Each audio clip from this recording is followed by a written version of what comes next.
You've taken the painkillers, haven't you? So you shouldn't be in pain anymore, right? Then, go ahead and vacuum.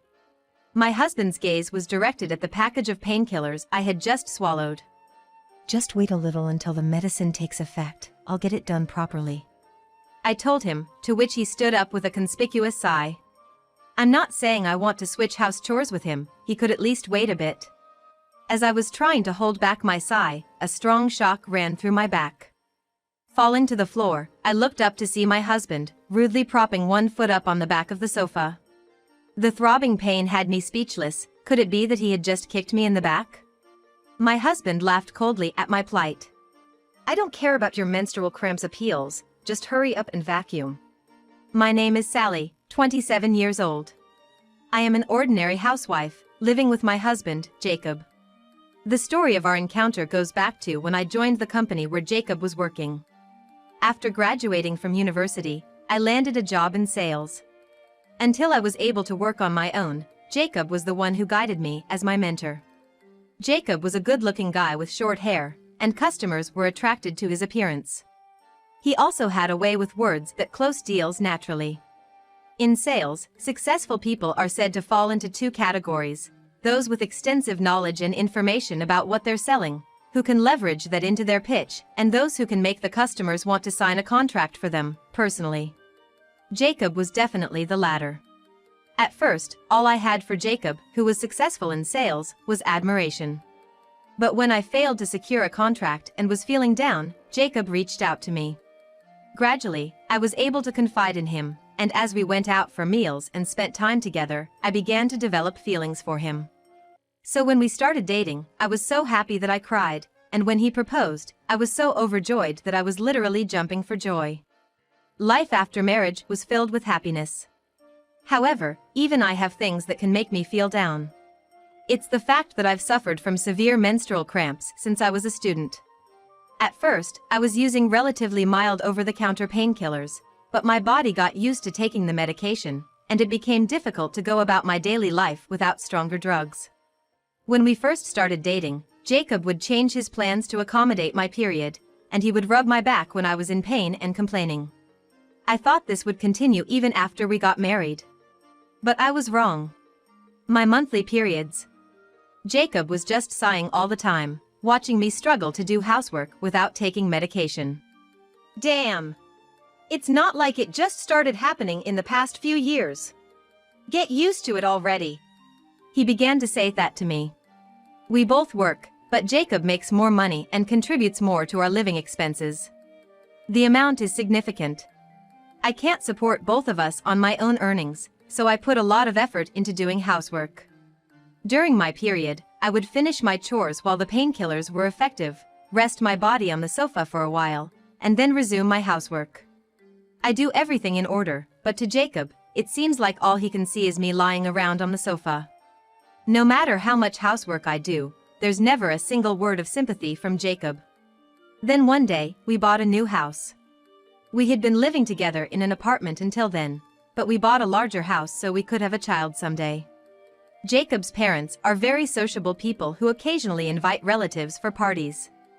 Jacob must have thought this was a great opportunity to show off our new house, because he said we should invite the relatives to our house for the next party. Jacob, who has incredible initiative once he makes a decision, quickly contacted everyone with the date and time of the party, and immediately handed me a list of relatives who would be coming on the day. The list contained not only names but also ages, and detailed information about their food dislikes. I couldn't believe it when Jacob said to me in a grouchy tone that I should cater to everyone's tastes and he wouldn't forgive me if I bought ready-made food. The dislikes varied widely, and someone's favorite food was someone else's disliked food, so planning the menu was a struggle. After spending a few sleepless nights planning the menu, my period, which had been a little late, started. I took a painkiller, finished cleaning the room the day before, and decorated the room with flowers. I put out air fresheners and reviewed the flow of the next day's party in my head over and over again. And in the evening, I finished preparing for the next day's menu, and went to bed. Jacob was laughing loudly at the TV while enjoying his nightly drink when I was trying to finish the preparation taking painkillers. I remembered Jacob like that as I fell asleep in bed. Then, on the morning of the day, I woke up before Jacob, made breakfast, and while tidying up, I started cooking for the party. I kept moving my hands, staring at the clock over and over again. I arranged the finished dishes on the table and thoroughly checked the entrance, living room, and toilet. The effect of the painkiller was beginning to wear off, and I was gradually unable to bear the increasing pain. I sat down on the sofa. I wanted to just lie down on the sofa, but I had managed to do my hair and makeup well, and I didn't know when the relatives would arrive, so I just sat down. I turned my gaze to Jacob and saw him watching TV with a glass of liquor in his hand. Even though we have to greet all the relatives soon, he's already started drinking. I was about to say something, but the words wouldn't come out. Maybe he noticed my gaze, because Jacob turned and glared at me. "What's up? Are you trying to tell me not to drink this early?" "No, not really." "Oomph. I get nervous too, you know. Besides, you're sitting there on the sofa so casually, you must be done preparing, right?" Jacob put down his glass on the table and started walking towards me.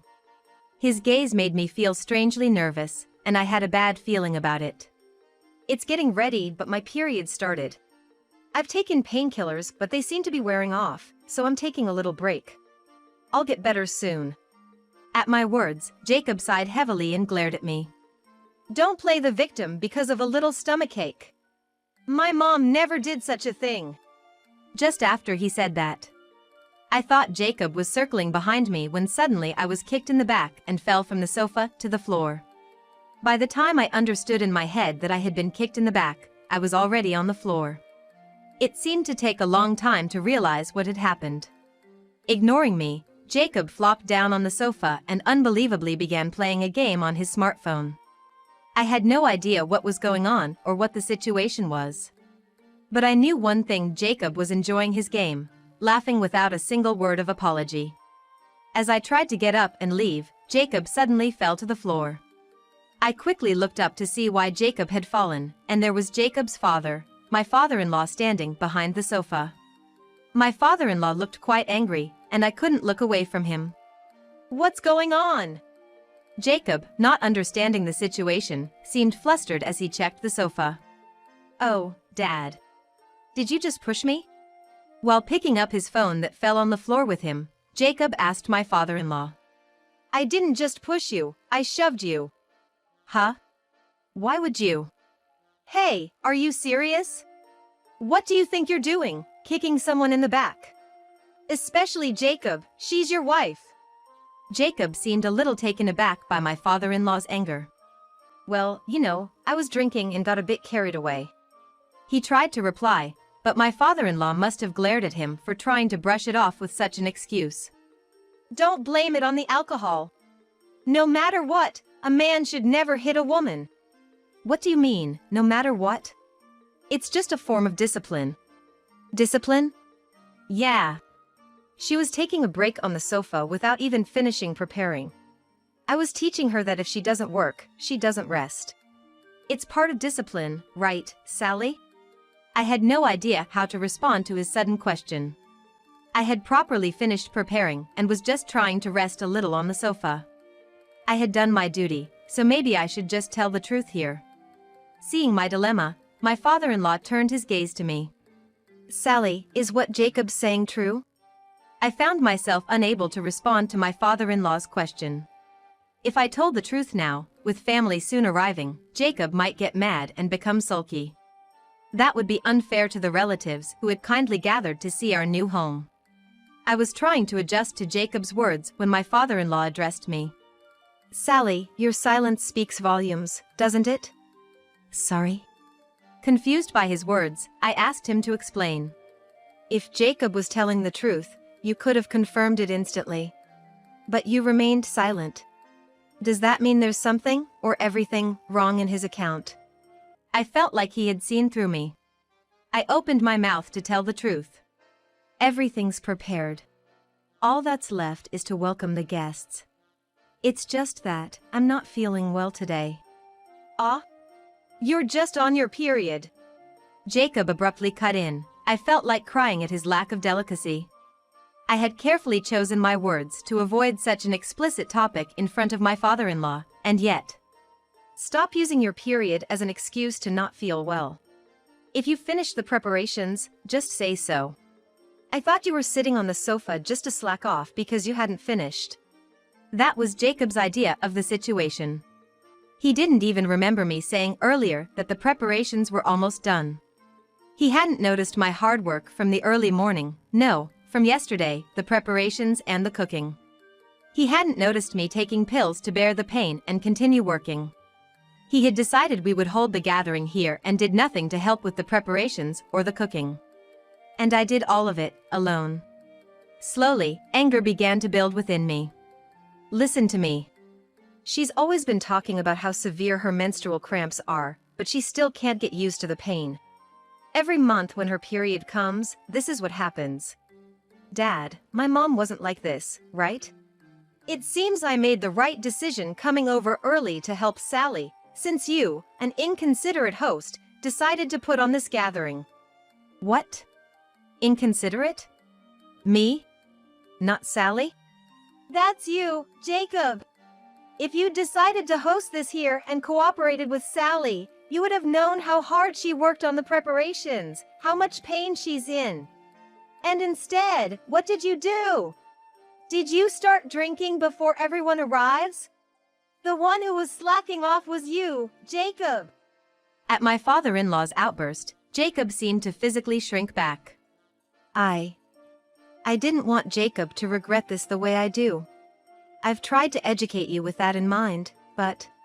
My father-in-law pulled up a dining chair and sat down, heaving a deep sigh. Your mother, too, she suffered from severe menstrual cramps, like Sally. I, as a man, with absolutely no knowledge about menstruation, and it wasn't a time when information was as readily available as now. And my mother used to say that your mother, who couldn't manage her own body, was a spoiled brat. Back then, I thought menstruation was something only people who couldn't manage themselves suffered from. My father-in-law spoke slowly. As if reminiscing about the past, my father-in-law was speaking, his gaze fixed on some distant point. Back then, painkillers were just for a peace of mind, and your mother, being a full-time housewife, was told by my mother to do all the household chores. No matter how much menstrual pain she was in, I couldn't let her rest. Then one day, your mother fainted. I immediately took her to the hospital, and the doctor told us the cause was endometriosis. Because of that, the dream your mother had of giving you siblings, it became impossible. Jacob was listening and staring at my father-in-law's face. Each person's body is different, and not everyone will have the same experiences. But if you ignore severe menstrual pain, it can lead to illness. Your mother did get sick. She was dealing with household chores, raising children, caring for her in-laws, and living with an inconsiderate husband. She had many sources of stress. She ended up infertile and couldn't get pregnant as she had hoped. I blamed it on the times and blamed my mother. But I was wrong. It was my responsibility to understand. It's a pain that we men can't experience, so I should have properly listened to your mother and accepted her as she was. I failed to do that. It was my fault. I regret not challenging my mother's views and remaining ignorant even now. My father-in-law spoke in such a somber tone, gently supported by my mother-in-law. I was only able to nod to my mother-in-law, who just appeared having a sad smile on her face. You did your best to understand me, didn't you? Despite your demanding job, you even helped out with household chores. And to think that you cut ties with your own parents for me. My mother-in-law looked at my father-in-law with kind eyes. Of course I did. I didn't want to burden you any more than I already had. I wanted the three of us to live happily. So, that's why I did what I did. But, cutting ties with my parents was a big decision. I wanted to avoid having to make such big decisions. That's why I've always tried to teach you, Jacob, hoping that you wouldn't make the same mistakes as I did. But it seems that I wasn't able to convey that to you at all. Unable to bear the heavy atmosphere, Jacob interjected with a conspicuously upbeat tone. Hey, don't you think you're being a bit too dramatic, Dad? In my memory, sure, there were times when Mom was really unwell and had to lie down, but I don't remember her ever having to lay down because of something as minor as her period. Is this some kind of nostalgia bias? Are you maybe just assuming it was harder than it really was? My mother-in-law's hand, which was resting on my father-in-law's shoulder, quivered slightly. With a gentle pat on her hand, my father-in-law shot Jacob a stern look. "You just forgot." Of course, as a mother, they'd want to their child from worrying. She tried her best not to let you see. But if it were just a matter of gritting your teeth and bearing it, it wouldn't be a disease. Your mother did have to lay down because she was suffering from period pain. I remember you coming home from school and saying that she was asleep again. I remember having a frank discussion with you about it. She wasn't just skipping out on responsibilities, she had no choice but to lay down because she was unwell. It seems you didn't even notice that. You weren't looking at Sally, and you weren't looking at your mother either. Upon hearing Jacob's, no, their son's words, my father-in-law was visibly disheartened. I was at a loss for words, unsure of what to say or whether it was even appropriate to interrupt the tension. Just then, someone knocked at the door. Looking at the clock, it was 5 minutes before the time we had agreed upon, and as I clutched my aching stomach, I hastily answered someone. As expected, it was a relative. I quickly replied and dashed to the front door. Upon opening the door, all of our relatives were there, holding a bouquet of flowers arranged as a housewarming gift. I thanked them, laid out guest slippers for them, and led them politely into the living room. When all the relatives entered the living room, the atmosphere was still tense between Jacob and my in-laws. The relatives exchanged glances with each other. "What's going on here?" One of the relatives asked my father-in-law. "Thanks for coming to Jacob's housewarming party. We were just in the middle of a little argument, so I apologize for the tense atmosphere." What? Does arguing always result in such a mess of the sofas and cushions? Well, Jacob here thought Sally was just slacking off when she was actually resting on the sofa because she wasn't feeling well. He pushed her off the sofa, so I was scolding him. At my father-in-law's words, all the relatives' faces turned to disbelief, and a younger-looking woman among them came over to me. "Are you okay? You must be tired from all the preparations." When asked, I shook my head a few times. "No, it's just that. I'm having really bad menstrual cramps." "Just? What are you saying? Even workplaces have menstrual leave, you know? I've used it myself. The intensity varies from person to person, but if it's really bad, you can apply for leave at work. What does it mean that you can't rest at home?" She said this and turned her face towards Jacob with momentum. What is it?" Intimidated, Jacob was met with cold stares from both his parents and all the relatives. Unable to stand their gaze, Jacob dashed from the room to his own room. Even though Jacob was gone, neither his parents nor any of the relatives went after him.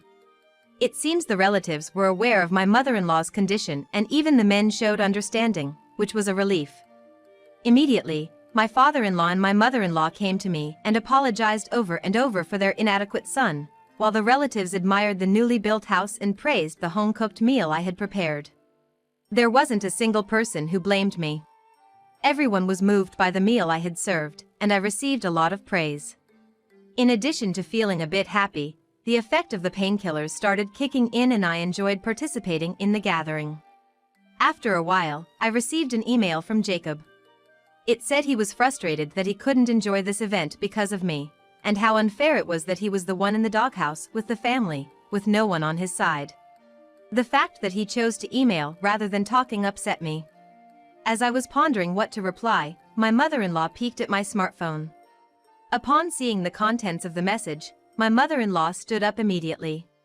My father-in-law, seeing this, asked her what's going on, and my mother-in-law snatched the smartphone from me and handed it to him. As my father-in-law read the message, he also stood up abruptly. "He still doesn't understand anything. We need to take him back and retrain him from scratch." It was an unexpected turn of events, but my in-laws seemed serious.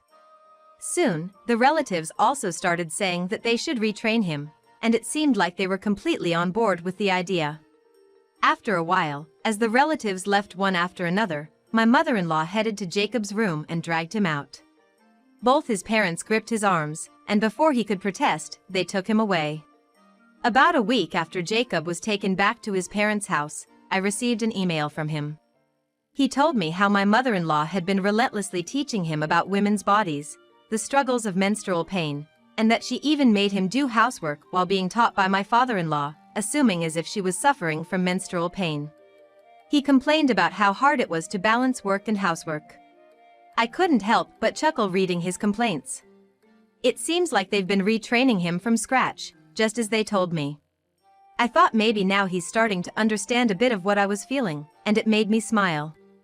In the meantime, I am taking the time to confront my period pain anew. Encouraged by my female relatives who suggested seeing a gynecologist for my severe menstrual pain, I visited a clinic in his absence. The doctor advised me about medications and lifestyle changes, which was helpful.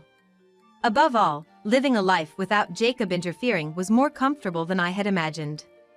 I could live at my own pace and even lie down on the sofa when I felt tired. It was a life where I could take care of my body. I found myself wishing I could live like this for a bit longer. One of the reasons was my mother-in-law's advice, but mainly because I wanted to enjoy this relaxed life, I didn't reply to any of Jacob's emails. A few weeks later, he returned to our home with my in-laws. My in-laws sat Jacob down at the dining table and pulled out a business card. It was a contact number of a lawyer, and I was shocked, thinking we were getting divorced right here and now. I was slightly overwhelmed, but my father-in-law spoke up quietly. "Sally, if he ever behaves in an unacceptable manner towards you again, feel free to contact this person for divorce." The look in my father-in-law's eyes was serious, and so was Jacob's. During the time we were apart, it seems Jacob had quite a serious talk with my in-laws and promised to change his behavior. Since then, Jacob has kept his promise without breaking it, no longer acting arrogantly, and even willingly doing the housework, especially when I'm having a hard time with my period. His comments belittling my period and its pain have also gradually disappeared. Finally, I was able to settle into a calm life with Jacob, which was a great relief for me. From now on, I plan to live sensibly, taking good care of my body and maintaining my health.